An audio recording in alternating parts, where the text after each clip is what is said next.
And almost there. Hey. Krishna, dear devotees, and welcome back to the GBC SPT page. We're very happy to be with you today, and especially His Grace Mahatma Prabhu on the celebration of Srila Prabhupada's arrival in America, USA. So thank you, Mahatma Prabhu, for joining us today.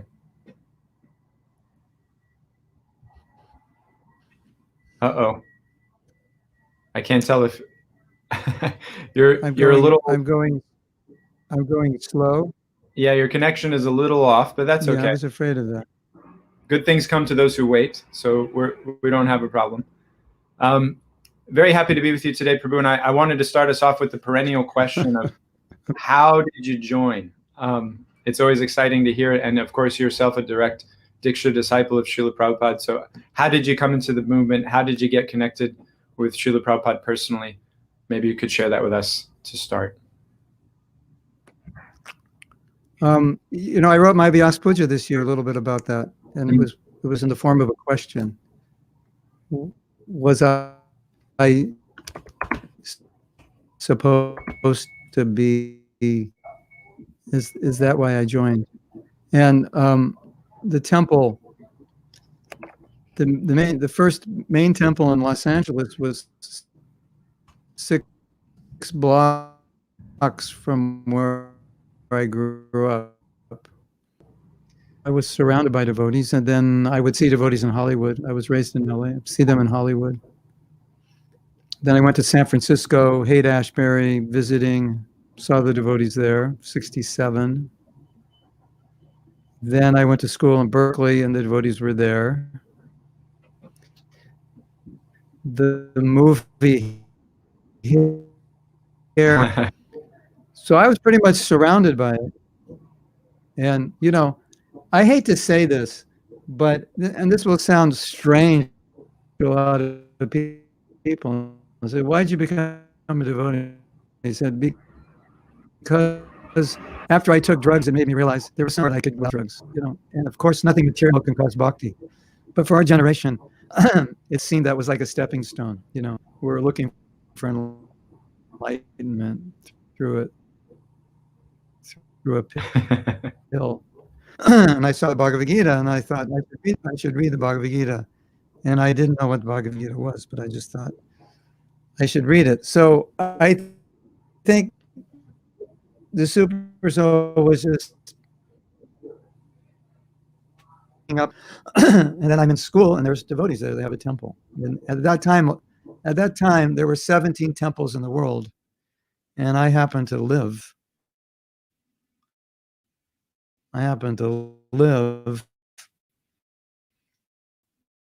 the blocks from the temple. So, and then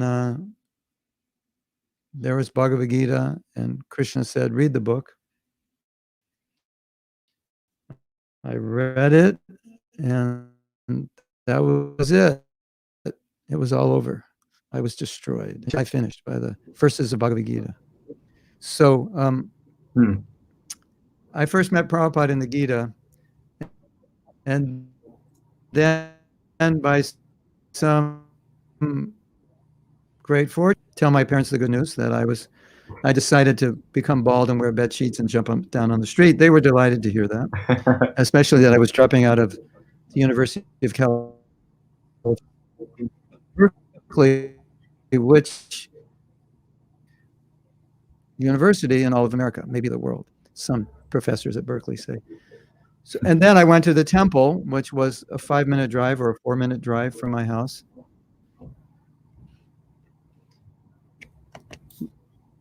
Lo and behold, December of 1969, I first saw him, and I didn't understand Prabhupada's position in relation to ISKCON from reading the Gita. I didn't get it. I'm slow. He was my spiritual master. I think when I first saw him, I got it, but I didn't realize it because I started crying when I saw him. I'm like, why am I, 40 years later, it's like, why was I crying? I was like I never knew why I cried, since I was 10 or something. So, like 40, like 5 years ago, I was talking about Prabhupada. I was thinking, why did I cry? And then I thought, it's because on a subtle level, I realized I finally met my spiritual master, and I was crying, but it was not conscious. And it took me like 40 years to figure that one out. Like I said, I'm a slow learner. I'm still learning about Prabhupada every day, trying to understand him more. That's a beautiful. University. I needed a reason to drop out, and Krishna consciousness gave me the reason. So I would. I love that sentiment, Prabhu, that you're still learning about Srila Prabhupada today.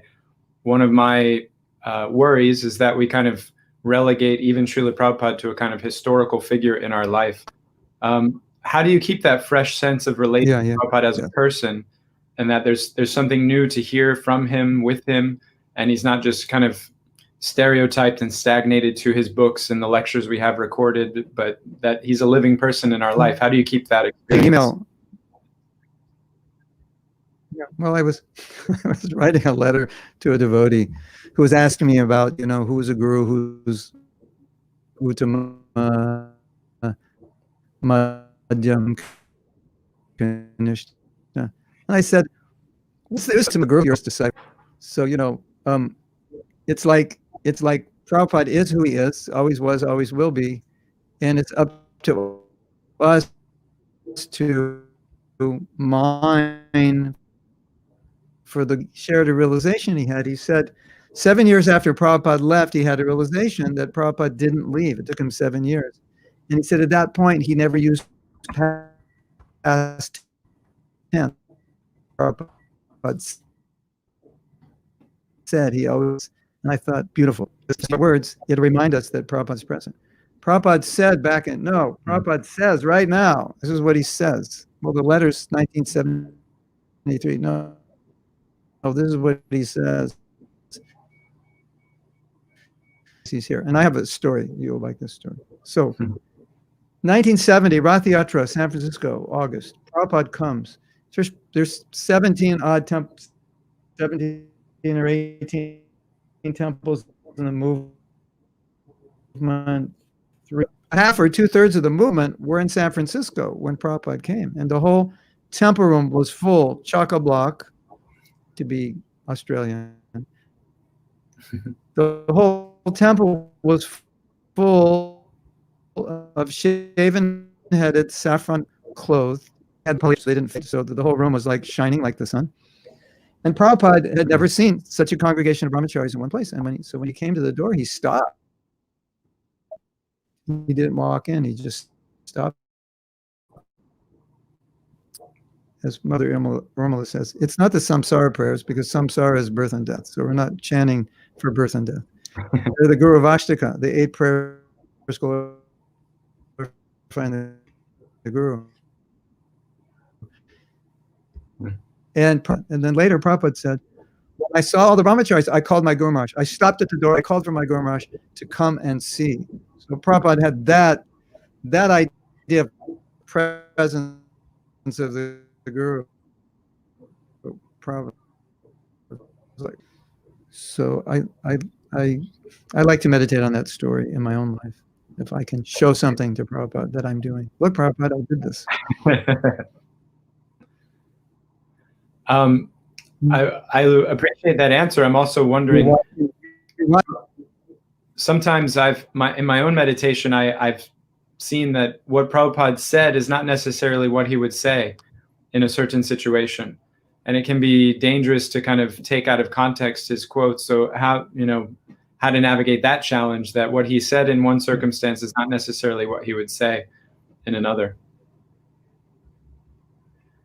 Yeah. I don't have every answer,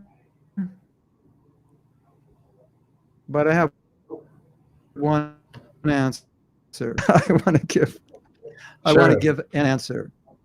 And to me, the answer is, do you want to understand what Prabhupada said, or do you want him to make it? Do you want him? Because if you want to make him say what you want him to say, you can do that, because he said so many things.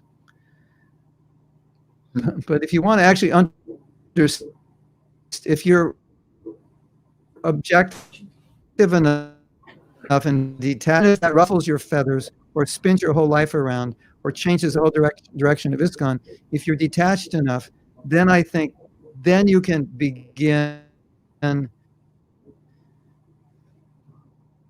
have the objectivity of those instructions and how they would apply to today. And I think sometimes we're attached to having Prabhupada say something.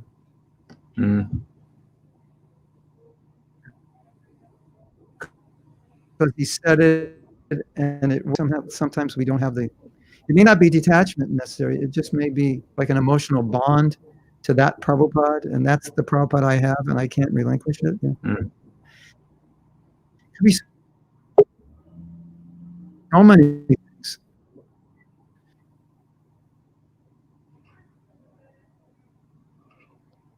Yeah. Now, there, obviously there are other ways we can look at it. Practical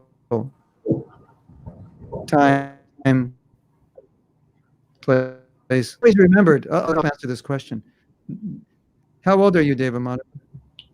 Almost lunar. Today's my birthday, so 33. In a week, I'll solar be 33.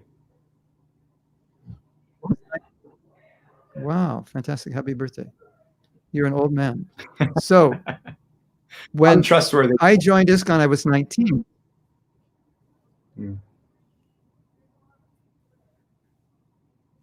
Yeah, you find it, something like that. Ladies, beware, marrying men below the age of 28. Their brains are not fully functional yet. And all the ladies saying, yeah, I know that. I have experience. So there was an old man who joined, and he was 33 years old. And for us, that was like, this guy is old. He's historic. He's archaic, 33. He was like the oldest person. So he hook, line, and sinker adopted Krishna consciousness, but his family didn't, and his wife was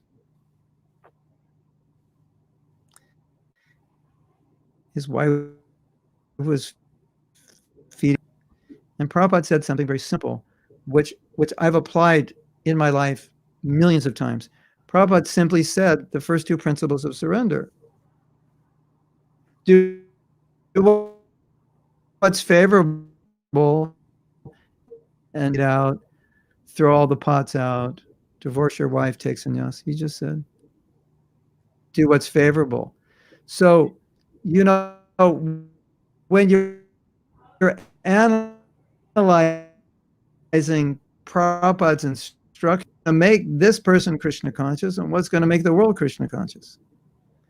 And so, he tells Harikesh Maharaj at that time, go preach in the East, the Iron Curtain. He said, but Prabhupada, and Prabhupada said, then eat meat.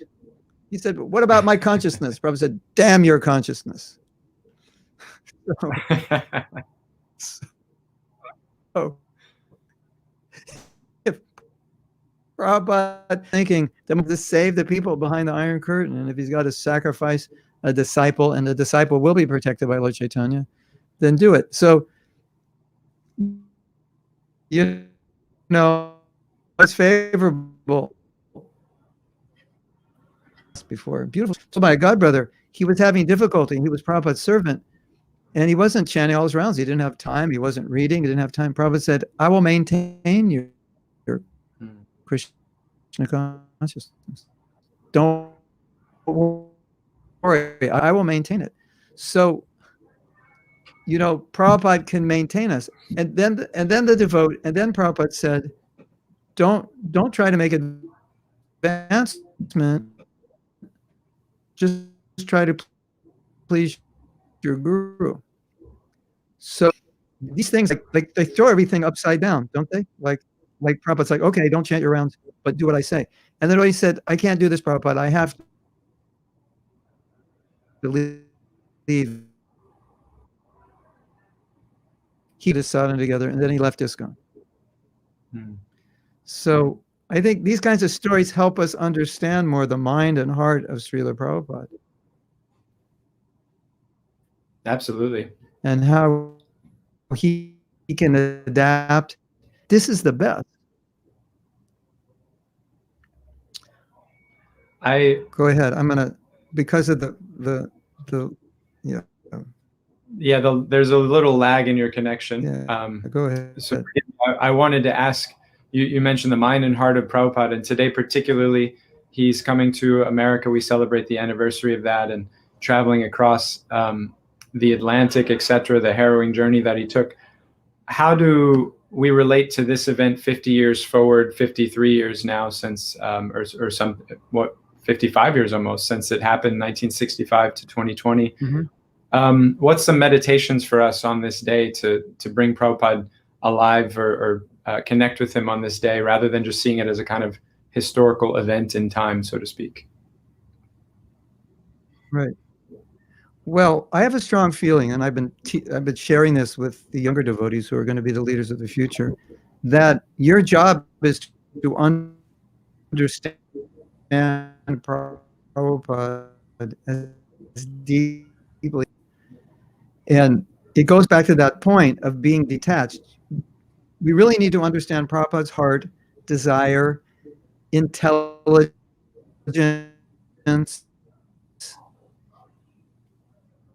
instructions. We need everything so that we can represent that into the future, because that's what's going to make us successful. And if we represent my Prabhupada, my conception, my idea,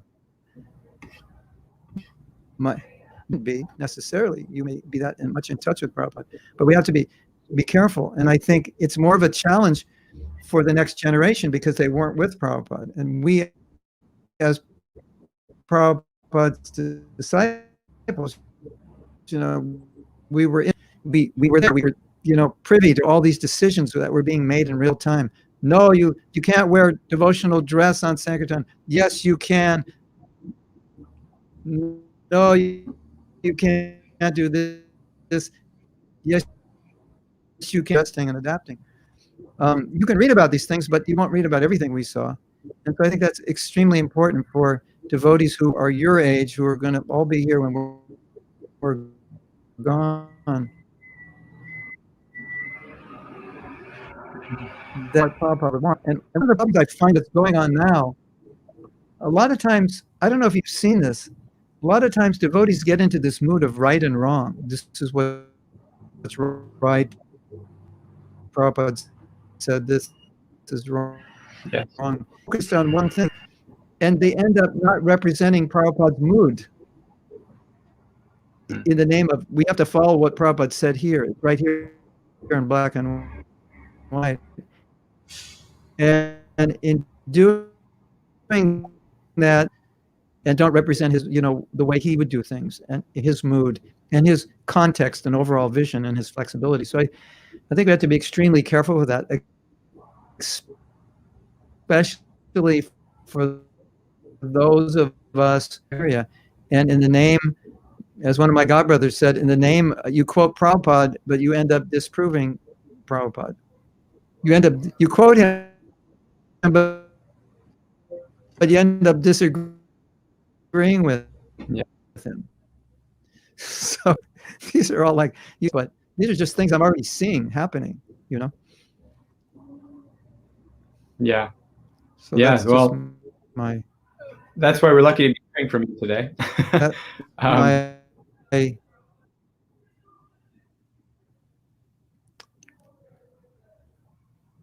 think as a disciple of Prabhupada, we all have this responsibility to share and divided from our own who we want Prabhupada to be, but this is who he is. Whether you like it or not, this is who he is. And that's the Prabhupada. Yes. We have to share with the world, a virtual Prabhupada that we want to create for the world. It's an interesting dynamic you're describing, because we also hear from Jiva Goswami, Bhaktivinoda, etc., that developing this mamata, this idea of possession of the spiritual master of Krishna, having that personal relationship is also wanted. And yet there's a whole society of devotees who have their personal relationship. How do those harmonize? That there's the social Prabhupada, but then the personal Prabhupada.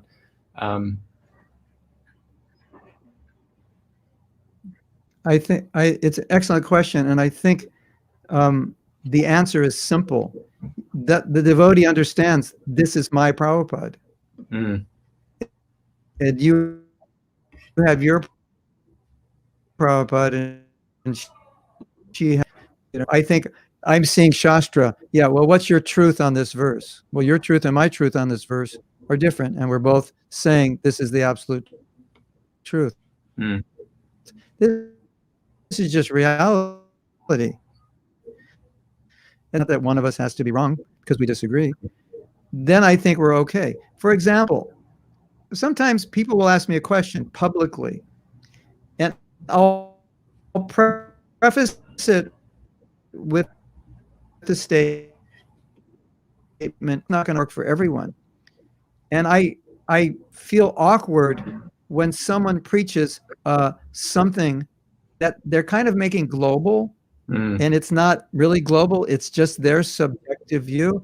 I think that's, I find it, what's the word I want to use? I want to say unjust. There's something wrong with it. But if you say, this is my understanding, this is how I have applied it in my life, this is how it works for me, it may not work this way for the grihastas or the brahmacharis, or I understand not everybody sees it this way. This is one way it can be understood and applied. I think that's honest. But when you try to make it global, sometimes it is global. I'm not saying that some things aren't global, but some, and that's what and devotees are arguing. But they're both right. But they're trying to make the whole world buy into their view. Not everyone, is gonna want to live like this, or okay, Prabhupada said this, but in application, not everybody's going to apply it that way because it doesn't work for everyone. And we go back to Prabhupada's point: what will make you Krishna conscious? That's the most important thing. So, for me, renouncing everything I knew 100%. If I don't move in that temple, I'm finished. I'll never be Krishna conscious. There's too much Maya out there. That was me in 1969. It's not the same for people now. And I can't tell everybody, no, you should drop out because I dropped out, and dropping out's the only way. And I became brahmachari. If you don't become a brahmachari, you'll never get the training. You'll never really understand. It's not like that at all. So I think there's a danger in thinking my Prabhupada is the global Prabhupada. No, he may be your Prabhupada. So let's just acknowledge that, and then we're okay.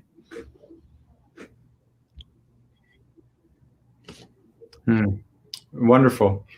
Now, in connection to the day itself, Prabhupada's making the journey, this kind of Jaladuta moment. I like to ask a question of senior devotees. Yes. The Jaladuta moment, that the ripe old age, so to speak, and yet still Prabhupada is getting out there on the front line. What does the Jaladuta moment look like for Srila Prabhupada's Diksha disciples, the older generation of our society? What's the venture they can make that Prabhupada hasn't made? Yeah. Or the venture they can make that Prabhupada hasn't made? Yeah, in the same way Prabhupada did this expanding of his Guru Maharaj's Vani that, Srila Bhaktisiddhanta did go west and he has. And so what's that kind of Jaladuta opportunity, if you can see one? Yeah, right. Okay, yeah. One devotee made a joke. We were talking about this, and he said, life begins at 69. That's, it's like, oh, I'm getting so old. I'm 69. I think, retired. No, life begins at 69. That's what Prabhupada taught us. I do a course on finding your Dharma, and one of the questions, by your doctor, you have a week to live. What would you regret that you haven't done yet? That you promised yourself you wanted to do or you were inspired to do. And so I think, that message is there. Prabhupada knew he had to do this, and Prabhupada used to joke, better late than never. At least I did it, Yeah. So like they say, you're never too late. You're never too old to learn something, because, I'm too old to learn it. And then next year you go, oh, I wish I would have learned it last year, because now I would have known it. Don't die with your music in you. And you have so many devotees with so many talents, and so many of them were amazingly powerful devotees as brahmacharis. Then they got married, got educated, or started businesses, and they're so intelligent, they're so capable, and they're so much more Krishna conscious now, and they have so much experience. You can't replace that experience. It's invaluable. And now, at the end of their life, life really begin that inspiration. And all of us, we see that there's so many needs in ISKCON. There's so many things to do that we specifically may be capable, or Krishna may want us to do. And the other thing I want to say, and I think this is so important, a lot of times we find that devotees see problems, which we all do. You don't have to be a genius to see problems. But what you have to be is special to solve problems, right? So, my motto is, if you see a problem, maybe that means Krishna wants you to solve it, because a lot of problems that I see and you see, other people don't see, isn't it? Like sometimes you see a problem and it's like you're thinking, why doesn't anybody see this problem? And then I say, because Krishna wants you to solve it. He gave it to you. So I think a lot of the older devotees have seen ISKCON in its more, ecstatic years evolve, and we see some back on track. So instead of just hanging around the sidelines going, hey, why is he doing that? And why are they doing that? And, we used to do this. Actually roll up your sleeves and do something. And that's what Prabhupada did, right? The Gaudiya Math wasn't working. Okay, we'll start a new movement. I don't want to, but this is what we have to do. I'm not saying go start a new ISKCON, but, do it. You don't need the GBC to say, go boy, go girl. Just, you see a problem, just go for it, tackle it. That I think that's a good example from Prabhupada coming here, because that's what basically. I mean, of course, I think the other obvious thing was Prabhupada did the impossible.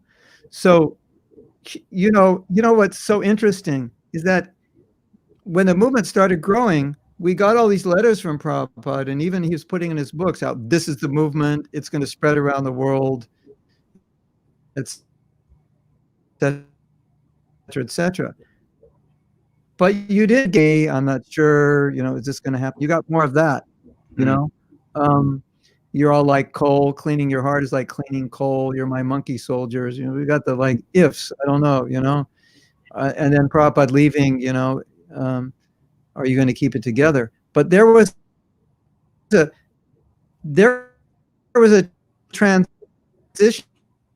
where it's happening, and this is the movement, and this movement is meant to take over the world. And I think it's important to discuss that, because it answers your question.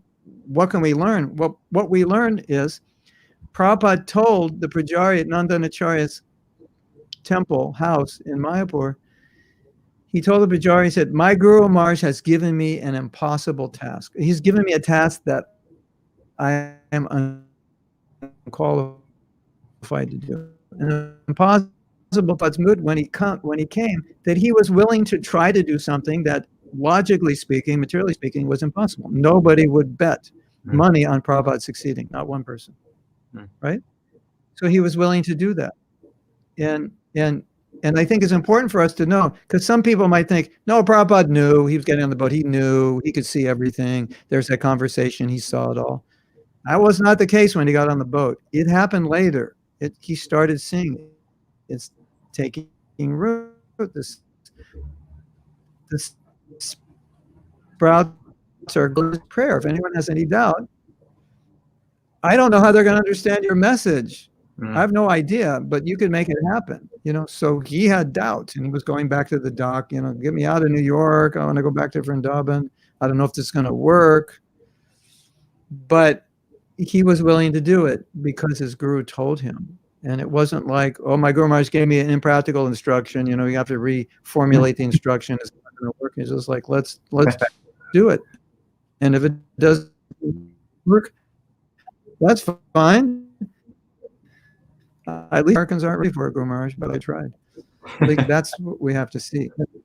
And the last thing, which is so beautiful, which ties into other things I was saying, the Prabhupada was about 43 odd years that instruction was in his heart. And it was as strongly placed in his heart as the day he got it. And that's amazing, because for most of us, you get an instruction, I can't really do that. Or, yeah, that's impractical. Or, yeah, things are different now. I don't know if he would say it now. And that wasn't Prabhupada. He got that instruction. That instruction did not fade. It actually became energized.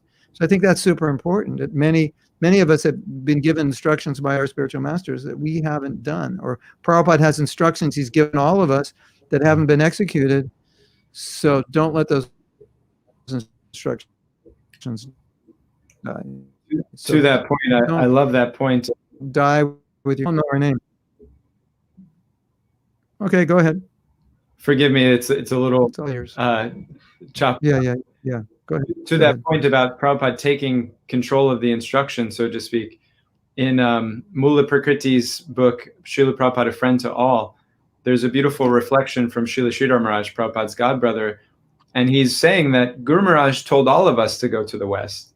It was a kind of standing order in the Gaudiya Math, and he said Swamiji was just the one to do it. Yeah.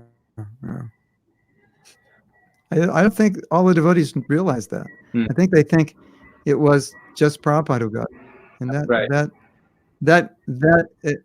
that elevates Prabhupada's glory in the minds of those who hear this. Well, they tried in London and they failed. They didn't do much. And then many God brothers were asked to do it. And they said, and then others said it's not a priority. They didn't understand the priority of it. And it's like amongst all of them, not only did Prabhupada go, but aside from that, to be able to go, he had to understand how dear this instruction was, important it was to Srila Bhaktisiddhanta. And that was my earlier point. You have to understand the mind and heart of Srila Prabhupada to be able to spread Krishna consciousness. Otherwise, you can really deviate it, water it down, compromise, and so forth. And completely miss certain instructions as well. And the other thing, which relates to this, is in the name of serving and following Prabhupada's instructions, we can destroy the whole movement. That is definitely possible. We could argue about, Prabhupada said this, no, he said that, no, he said this, you're wrong, no, you don't know the Shastra, no, you're corrupting Prabhupada, you're destroying ISKCON, and we end up, as Prabhupada said, that we can't, nothing can destroy, but all kinds of destruction, because we don't imbibe that spirit, that Prabhupada of unity and diversity, of getting along and seeing differences. And that's one of Prabhupada's most essential instructions.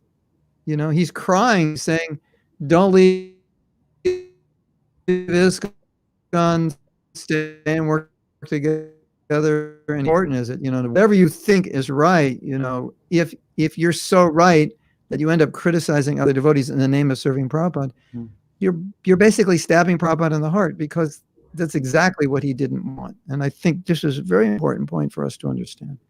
Yes. And the next generation to understand, because it's easy for this to happen. Beautiful.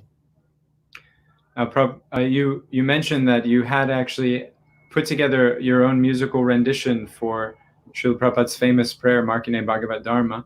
And it might be a good time to kind of round things out with hearing that from you, if you would still like to. I don't have the whole thing memorized, so I'll play a few lines. Okay. Is that okay? Yeah, please. And I have my keyboard here. It's always next to me because I lead kirtans in front of class when I do classes.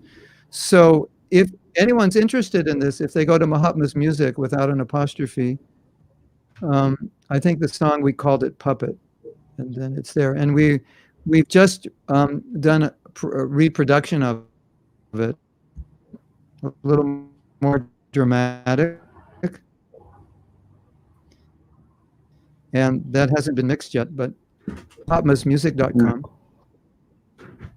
Mahatma's Music. We have your website, what, Mahatma. What I did was, yeah, mahatmadas.com, but this is Mahatma's Music. It's a separate website. Okay. And so I took Prabhupada's song, Markandeya Bhagavad-Dharma, Bhagavad-Dharma, keep it as far as possible to the original. And I just had it formulated into stanzas that would work with music and would sound appropriate with music. So that's all I did. It's basically, right?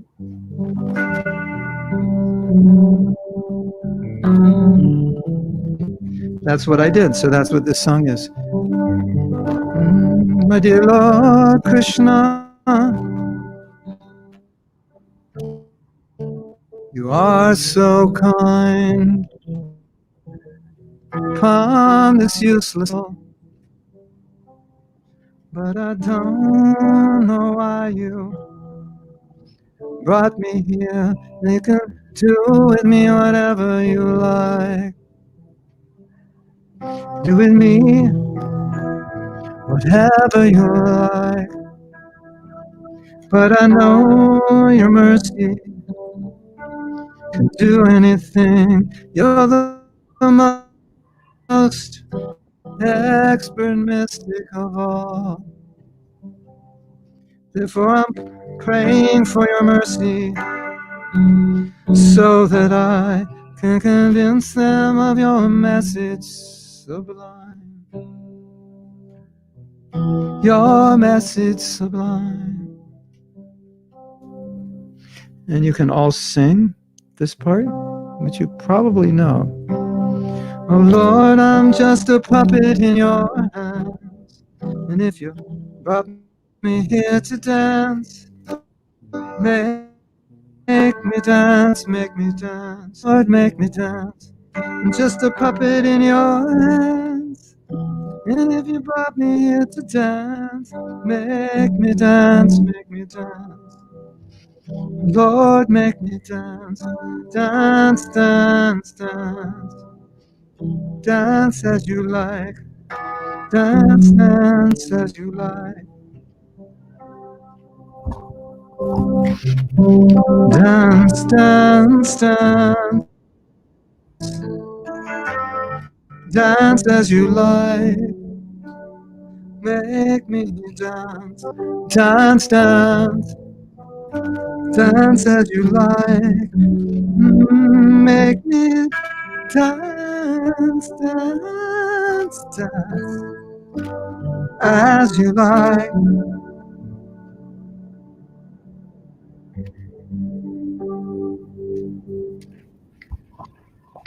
So I did the whole song in the recording,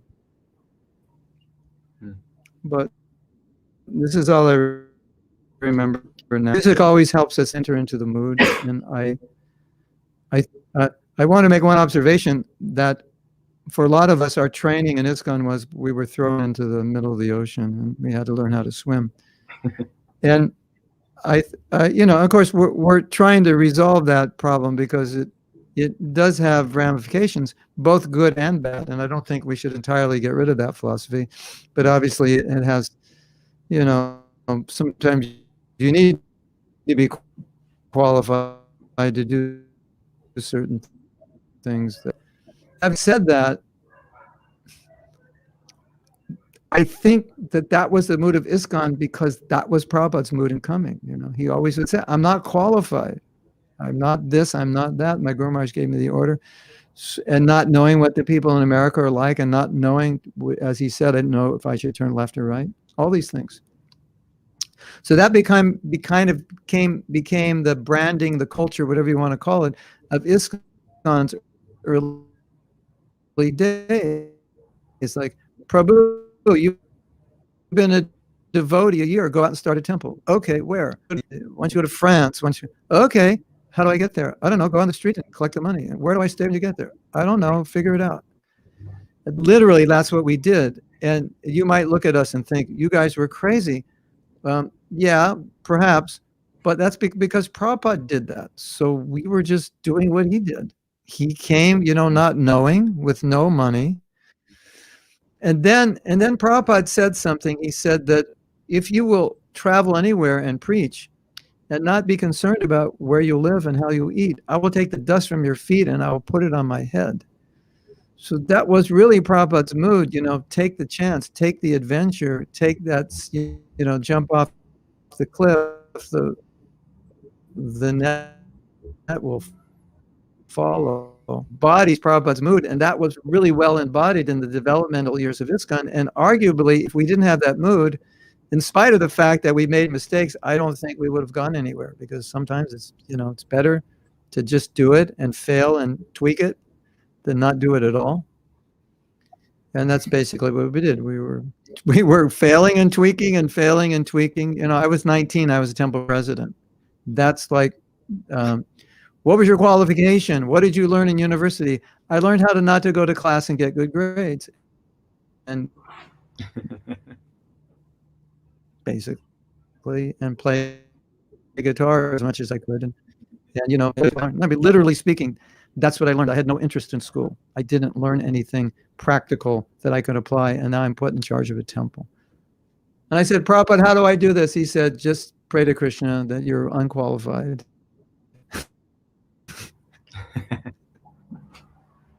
And ask Krishna to give you consciousness. This song, particularly this verse, I'm just a puppet in your hand.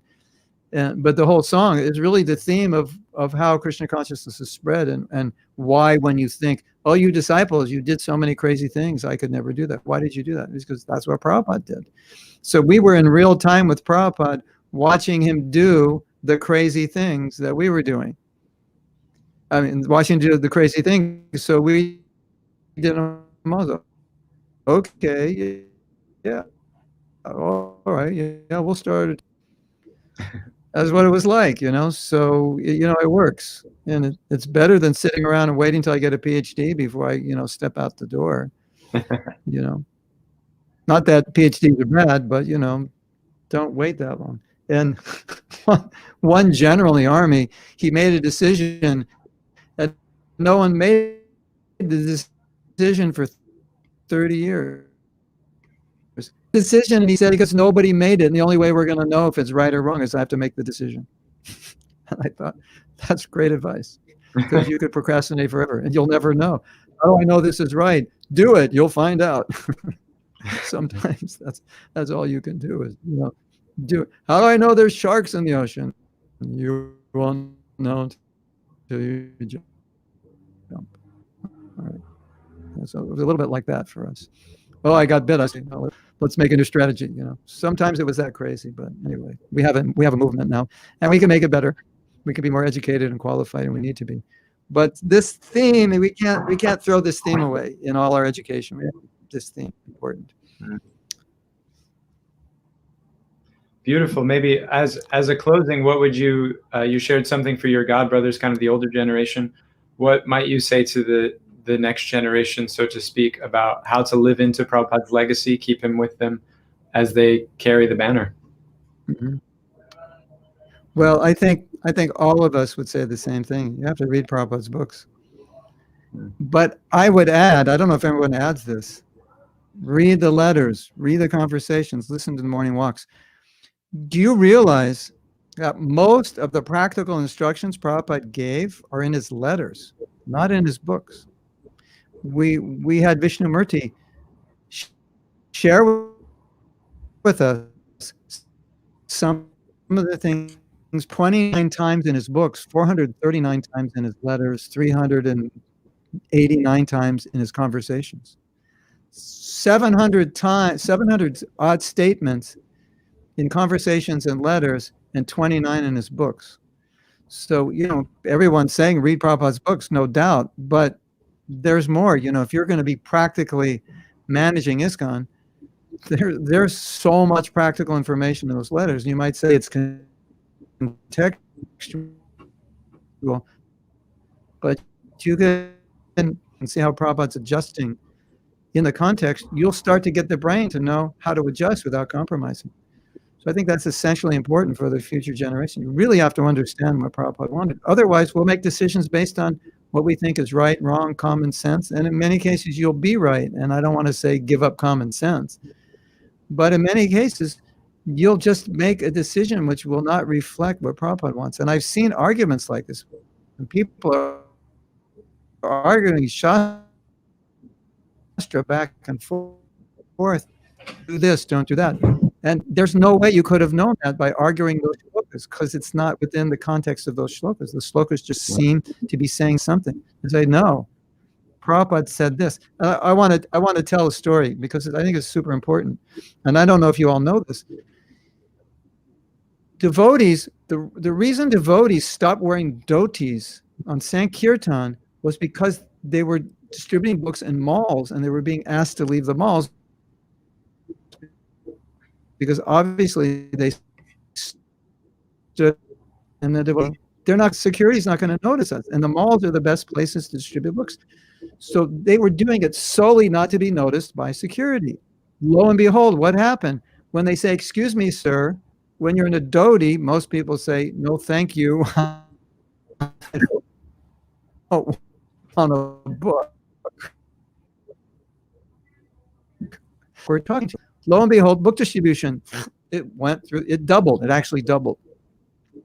And so one of the leaders of the movement thought, oh, they're just wearing plain clothes because they're reverting to their hippie ways, and they're wearing wigs because they like hair and, this and that. And he told that to Prabhupada, and Prabhupada said, stop it. Don't do it. But Prabhupada was misinformed. So there was a conversation, and it was going back and forth. And the leader of the BBT was saying, well, they're not doing it because they want to be hippie, ladies and gentlemen. So Prabhupada saying, oh, he's saying they're dressing like ladies and gentlemen. And the other person saying, oh, we don't need to do this, a compromise. And so the head of the BBT said, Srila Prabhupada, we will do whatever you want, but I just want you to know, if we have to wear dhoti and sari, book distribution will decrease 50% in a nanosecond, Prabhupada said, than wear a Western dress. It wasn't even an issue in Prabhupada's mind. So stories like this are very important because otherwise, but never doing that, a million people aren't going to become devotees. So I think we can compromise this principle, or lock it in a closet for now, or just don't follow it in this country because it could jeopardize the preaching. You need to hear these things. You need to understand these things. Otherwise, you could argue about shlokas and have your Siddhanta wars and throw your arrows of shlokas at one another and totally miss the whole point of Prabhupada's mood. And I think I see that going on all the time. People are saying, that's not Prabhupada's mood. What you're saying may be shastrically correct, but Prabhupada didn't do that. He preached that. Sometimes Prabhupada preached things and did the opposite. So, you need to know that, He said, women less intelligent, not given independence, they're like children, this and that. And then he has an interview with a reporter, and he turns to the devotees after she leaves and says, that woman was very intelligent. What's going on here? And then, people don't know this, but Prabhupada asked Yamuna to be GBC, and then he decided no. And everybody thinks he decided no because women aren't qualified. Prabhupada decided no because the men wouldn't accept it. And he said, the men won't accept it, don't do it. Not because she wasn't qualified.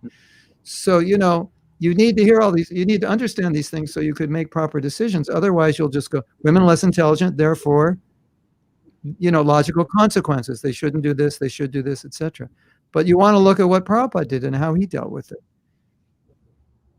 in as many varieties of situation. That sounds heretical to say it, but it's just a fact. He was applying time, place, and circumstance. I think that's super important to understand. So not just the books, everything. Read everything. Learn Prabhupada's heart, his vision. Be intelligent to understand context. And the last thing I would say to the next generation is don't, in the name of spreading Krishna consciousness, lose Prabhupada's mood of compassion, encouragement, appreciation, non-judgmentalism. We are so judgmental. Prabhupada was not judgmental. Prabhupada was so accepting. And Prabhupada, not a religious fanatic. Prabhupada was not promoting Western or Eastern culture. He was promoting Krishna consciousness. These things are important to understand. Otherwise, we get really sidetracked. That's my big message for today, everyone. Mahatma Prabhu, beautiful. We appreciate it. Thank you, devotees who are having some trouble with the sound on the other side. Thank you for your patience. I hope you found it worth it. I know I did. Mahatma Prabhu, thank you so much for your time on this special day. And my pleasure. All glories to Srila Prabhupada and his divine followers of all generations who hope to push on his mission in the West and beyond. Thank you, dear devotees, for following us on this GBC SPT page. If you haven't already, make sure that you click like. That way you can receive the updates and things. We have interviews with wonderful souls like Mahatma Prabhu often. So we'll look forward to having you back again, Prabhu. Thanks for being on today. Hare Krishna. Hare Krishna. Gauranga.